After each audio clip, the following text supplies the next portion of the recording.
આપણે વિડીયોમાં જોયો જે પ્રમાણે ભવાનીપુરના સ્કૂલની બાજુમાં જે ગટરની સમસ્યા જોઈ એ જ રીતે અલગ અલગ વિસ્તારોની વાત કરીએ તો અલગ અલગ વિસ્તારોના દ્રશ્યો પણ બતાવવા છે વ્યાજબી બને છે ત્યારે હું આપણે બતાવી રહ્યો છું અત્યારે જે આ મેન બજાર છે વોંધ નાકું છે સામે અને અહીંયાથી જે સતત ગટર છે એટલે લગભગ છેલ્લા 15 દિવસથી એક દિવસ નહીં અને એક દિવસ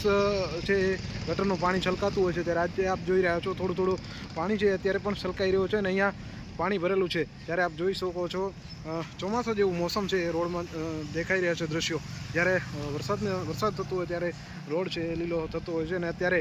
શિયાળાની સિઝનમાં આપ જોવો છો બંને બાજુએ છે એ ગટરનું પાણી છે એ સતત